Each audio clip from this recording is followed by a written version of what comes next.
tema de hoje é evidências no tratamento da dor muscular tardia. Então fiz uma busca na literatura, vi o que tinha de evidência, o que é positivo, o que tem dúvidas. Algumas coisas ficaram de fora porque estavam de fora da literatura, tá? Então não quer dizer que é bom, que é ruim, né? Simplesmente estavam de fora da literatura ali quando eu fiz essa busca. Depois eu explico um pouquinho melhor, tá? Pedir desculpa pela minha voz, estou um pouco resfriado aí, mas acho que dá pra entender, né? Vamos lá? Qualquer dúvida também podem levantar a mão durante, né, a palestra. Vou seguir os seguintes tópicos, né? O que é dor muscular tardia, as causas, as consequências e aí o que nos motivou aqui é o que funciona, né? A grande dúvida. Então o que é a dor muscular tardia, né? Então é algo que aqui provavelmente todo mundo já sentiu, tá? Então quando a gente vai começar alguma atividade física que não está acostumado, pode ser uma atividade simples, leve, sem peso, né? Vai fazer algumas flexões, no outro dia já começa a sentir um certo desconforto. Isso é dor muscular tardia, tá? Ou na academia, atletas que vão aumentar a carga, né? Então coloca uma carga externa, faz a atividade, isso pode gerar dor muscular tardia, ou não necessariamente você está trabalhando com cargas, né? Mas sim movimentos repetitivos, tá? Isso pode também ser uma causa das dores musculares, tá? Tardias. A gente vai diferenciar. Então a grande característica dela é que o início da dor é após 8 horas. Então fez atividade física, começou a sentir dor, isso não é dor muscular tardia, tá? Então é caracterizada com o início após 8 horas. Ela vai aumentando, né, nas próximas 24 horas e o pico é de 48 a 72 horas. Ou seja, você já tinha até esquecido que fez o exercício e está lá ainda com aquela lembrança, aquela herança, tá? E ela é ausente depois de 5 a 7 dias. Ou seja, vai se resolver. Precisa fazer alguma coisa? Não, vai se resolver. Só que nesse período anterior aqui você vai ficar sentindo a dor. Quais são as causas? Então, atividade intensa acima do que o músculo está acostumado. Se a gente fosse pensar em alguma coisa simples, essa seria a definição. Isso vai gerar dor muscular tardia. E aí o que a gente pensa, né? Quem pratica atividade física é mais acometido, quem não pratica é mais acometido, né? Montei essa pirâmide aqui para a gente pensar e simplificar o que acontece. Sedentários, eles são mais propensos a ter dor muscular tardia. Por quê? Quando a gente pensa nessa ideia, né? Porque eles não estão acostumados a fazer atividade física, né? Então quando eles vão fazer aquela corridinha na lagoa agora no fim de semana, faz quanto tempo que ele não corre? Ele resolveu correr hoje. Ele é um grande candidato a ter a dor muscular tardia, certo? Aí pessoas ativas, quando aumentam a carga de treinamento, né? Ou fazem uma outra atividade física que não está acostumado. Vou dar um exemplo, eu gosto de correr. Aí eu inventei de subir o Morro da Urca fazendo trilha, né? Passou 2, 3 dias eu estava lembrando daquela trilha ainda, tá? Porque era uma atividade que eu não estava acostumado a fazer.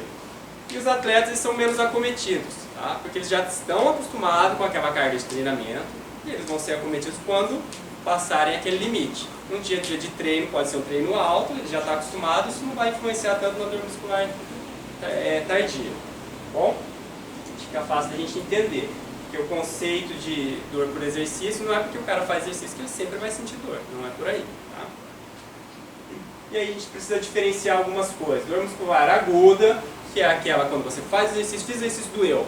O músculo está doendo, não é dor muscular tardia, não é a mesma coisa, tá? Então é importante a gente separar, porque o tratamento vai ser diferente, as consequências são outras, tá? Até a gravidade do problema é outra. E aqui eu trouxe um esquema pensando como que a gente vai... Quais são as maiores causas aqui, tá? Então, o primeiro modelo ele tem ali baixa intensidade de exercício e uma alta duração. Por exemplo, uma corrida, desde que não seja uma corrida de longa duração, né? Ou ciclismo, natação, atividades que você faz por muito tempo, né?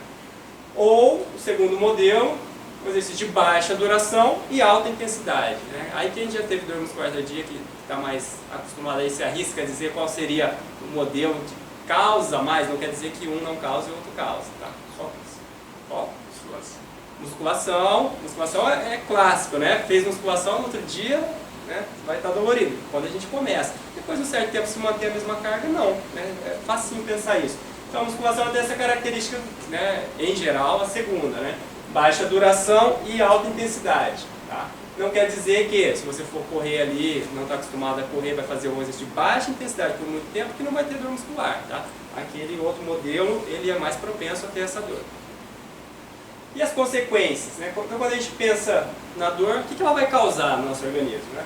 Então, uma dor persistente, quem já teve sabe, né, que vai durar por muito tempo. Toda vez que a gente levantar da cadeira, subiu, desceu o morro da Eucalipto, toda vez que levantar e descer da cadeira nos outros dias, vai lembrar que fez a trilha.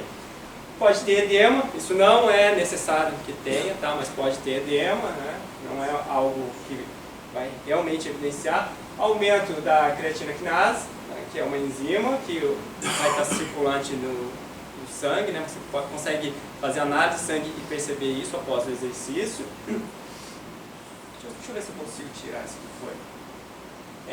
A diminuição da força, tá? Isso é clássico. Fez musculação no dia, nos outros dias seguintes você não vai conseguir ter o mesmo desempenho, né? Muitas vezes diminuição da amplitude de movimento, que aquele alcance não vai ser igual, porque dói, isso vai limitar o alcance. Músculos mais rígidos, né? Que a gente fica andando meio travado, né? E sensível ao toque. Isso aqui é muito engraçado, porque geralmente quando você faz a atividade, no outro dia sempre tem um colega para encostar justamente naquele local, né? Ou está sentado ali, alguém bate a mão na sua perna que está dolorido. Isso aí é uma lei de Murphy, né?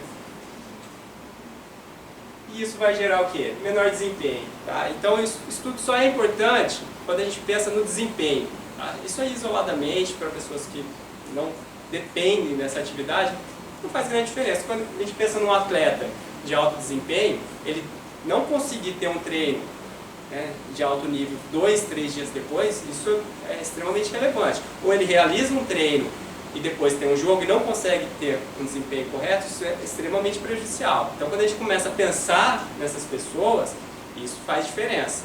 Em pessoas comuns seria só um incômodo, que já é algo ruim, mas já tem um impacto diferente. Quais são as hipóteses, então, né? O famoso ácido lático. Quem nunca ouviu falar, faz atividade física, tal, estou com de ácido lático, já estou começando a sentir aquela dor já, né? Isso é clássico, né? Culpa de quem? Ácido lático. Será? Amplamente rejeitada na literatura, tá? Então, é uma das hipóteses que está quase excluída. Ela só é lembrada, mas está quase excluída. E por quê, né? É importante saber por quê. Os níveis de ácido lático retornam aos níveis basais 1 hora após o exercício. Tá? Então, será que ele é tão vilão assim, né? Ele realmente aumenta, você aumenta o exercício, você tem um acúmulo de ácido lático, mas ele vai embora. Será que ele é capaz de causar todo esse dano, né? Depois de 2, 3 dias, você está sentindo a sequela dele ainda, né? A literatura diz que não. Tá? Então, isso aí já é um mito que a gente derruba ali, um mito popular, que a gente vai só propagando, quando a gente vai estudar, não tem nada disso. E a hipótese, então, que seria mais aceita é que ocorrem microlesões nas miofibrilas seguidas de inflamação. Tá? Então, você faz o exercício, você tem um dano muscular, tá? Então, um dano nas estruturas das células, tá? E isso vai gerar uma inflamação local. Vai ficar todo inflamado? Obviamente que não, né? Então, estruturas pequenas que vão gerar esse tipo de repercussão. Então, esse aqui é um modelinho das hipóteses, ele resume um pouco do que eu já falei. Achei bem claro aqui essa explicação. Então, dependendo do tipo de exercício, né, você vai ter um aumento da carga, né, então pode ser em volume ou intensidade, gerando uma sobrecarga e dano muscular. Esse dano muscular, então, ele vai afetar todas as áreas ali, né, microscópicas ali das células musculares, tá? Atrás aqui a gente tem um esqueminha falando, né, da banda A, banda I, as linhas, tá bom?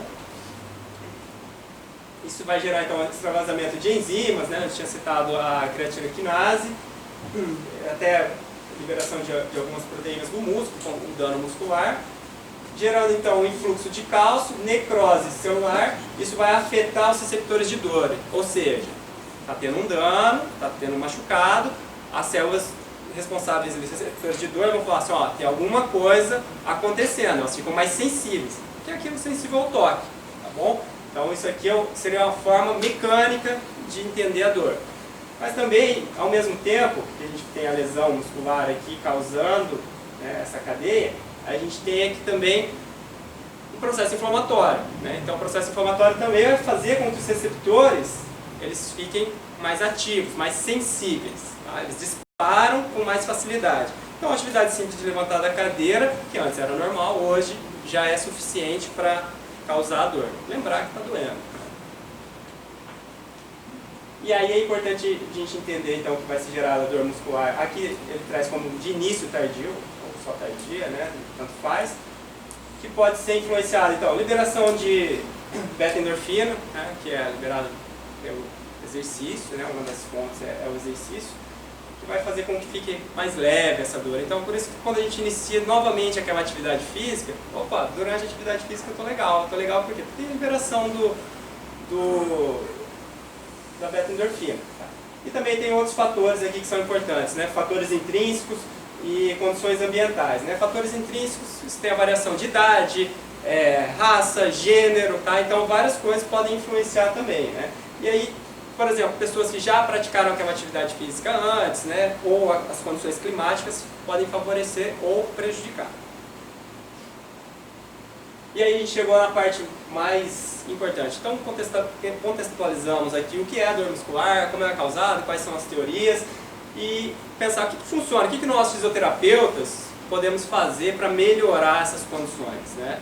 Então se a gente tem ali, trabalha num clube de futebol, tem um atleta na clínica que trabalha, ou um atleta amador ali que vai participar de uma corrida, a gente pode ajudar esse camarada. Com certeza a gente tem recursos que funcionam, tá? Mas todos eles funcionam? Essa é a grande dúvida. Quando a gente vai selecionar ali dentro do que a gente tem que pensar o que funciona. Tá? Se a gente fosse num banco, quero aplicar meu dinheiro ou quero fazer alguma movimentação, não vai ser aleatório, a gente vai escolher. E aí o profissional que está lá no banco que vai dar as opções. Tá?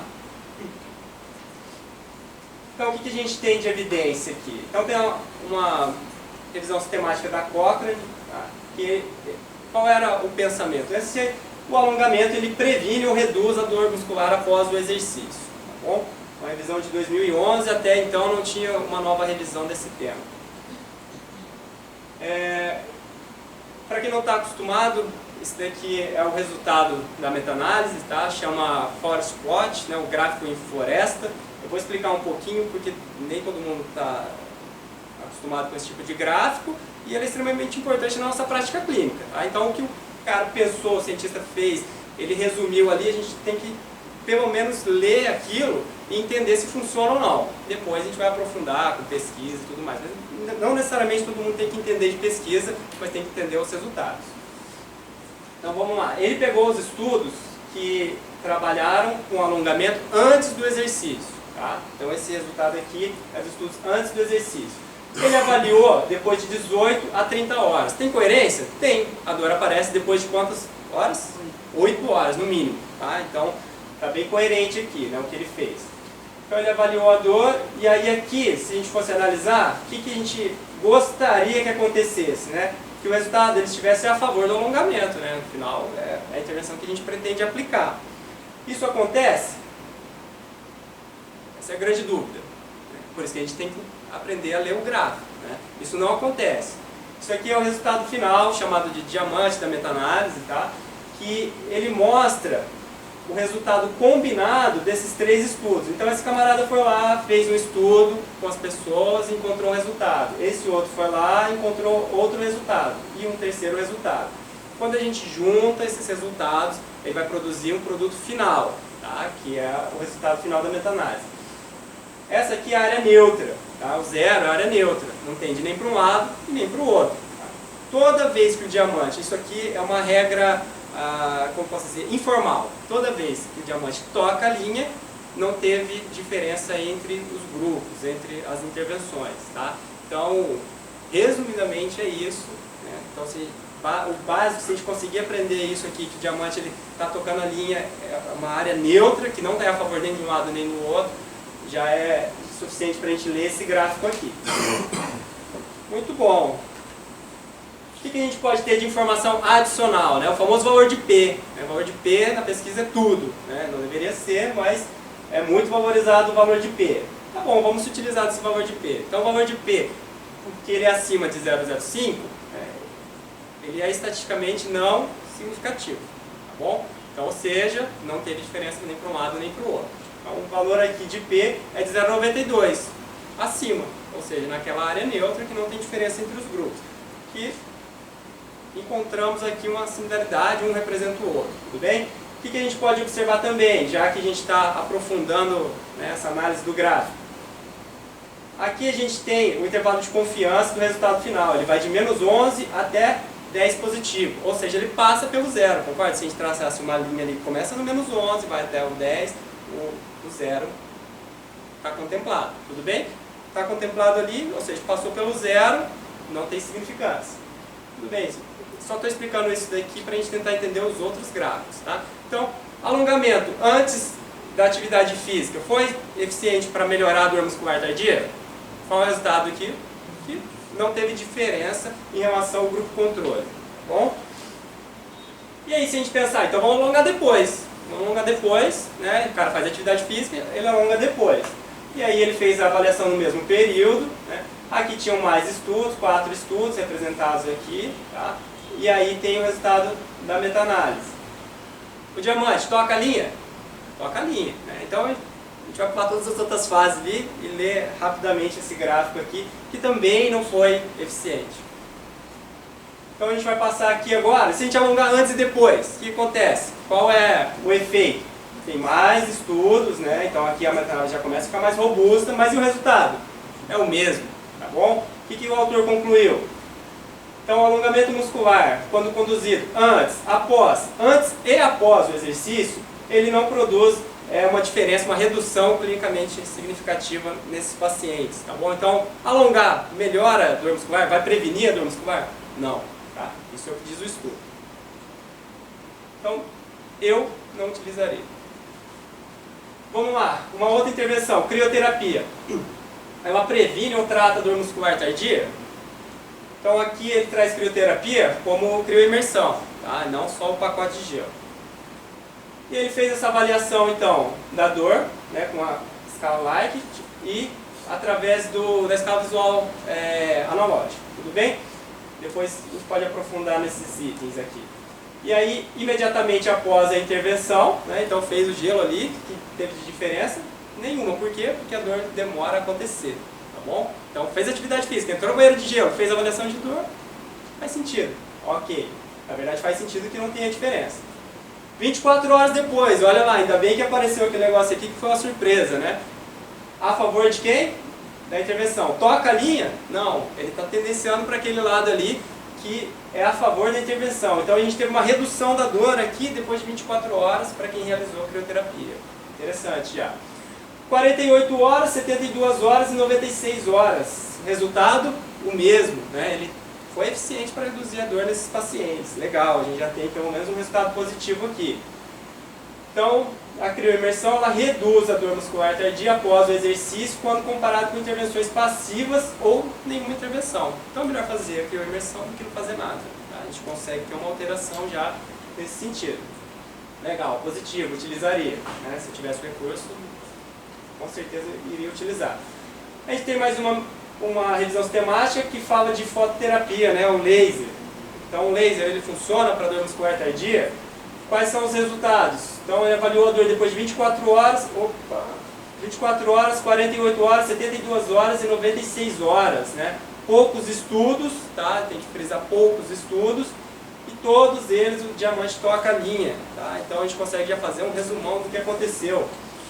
Então o laser ele tem, né, uma limitada eficiência na utilização do tratamento da dor muscular tardia. Esse limitado eu tenderia a dizer que não funciona, né? Mas o autor ele acabou dizendo essa palavra limitada, né? Eu diria que não funciona. Eu não utilizaria. E aqui a massoterapia ela alivia a dor muscular tardia depois do exercício tenuoso, outra revisão sistemática.